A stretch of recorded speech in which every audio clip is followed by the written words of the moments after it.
依家我哋就去深水埗體育館玩呢個室內遊樂場。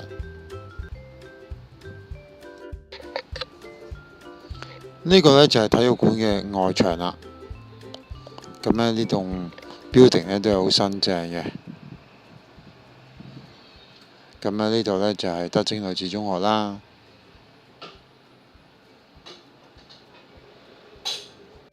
我哋可以行樓梯啦，或者搭升降機，又或者搭扶手電梯呢上另一層啦，上一層啦。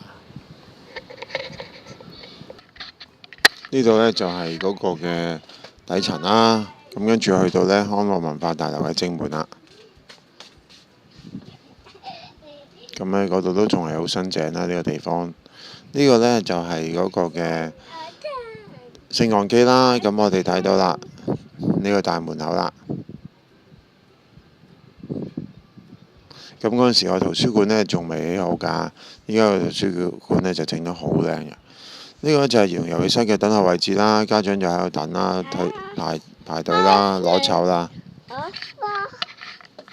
我哋去嘅時候呢都仲係過年啦，咁所以呢有揮春去派發嘅。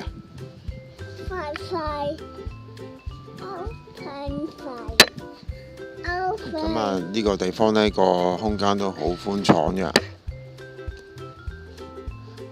呢個呢就係一個船啦。咁呢睇到呢個遊戲室呢，好多嘅設施啦。佢哋個主題呢係碼頭啊。咁呢見到啲軟墊啦，咁樣可以好多張嘅嚇。咁啊，因為去過有一啲遊戲室呢係軟墊，淨係得軟墊玩嘅。咁呢度唔單止軟墊啦，仲有呢船啦，仲有呢個黑色唱片嘅轉盤啦，可以發出音樂啦。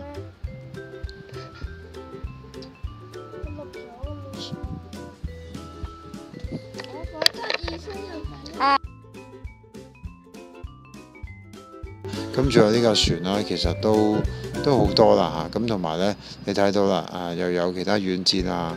咁去到一啲場呢，其實係冇嘢玩嘅。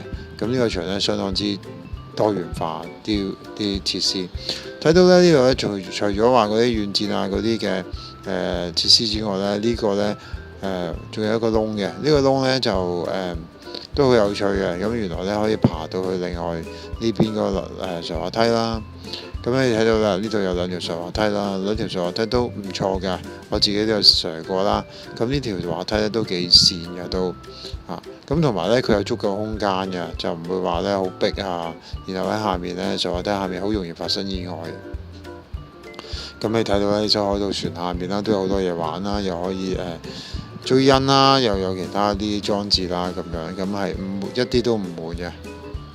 咁我哋做家長呢，見到小朋友呢都唔悶啦，我哋自己呢都覺得唔會咁單調啦嚇。咁你睇到啦，即係都好多唔同種類嘅設施呢，俾細路仔玩嘅呢度。咁呢個呢，船可以轉嘅時候發出聲音添。咁仲有呢啲啊，呢啲就都好常見嘅，係啦。咁見到滑梯啦，咁滑梯唔止頭先嗰兩個條啦，仲有另外兩條見到。咁係完全唔悶啊呢個場。BB 呢就上埋啲滑梯啦，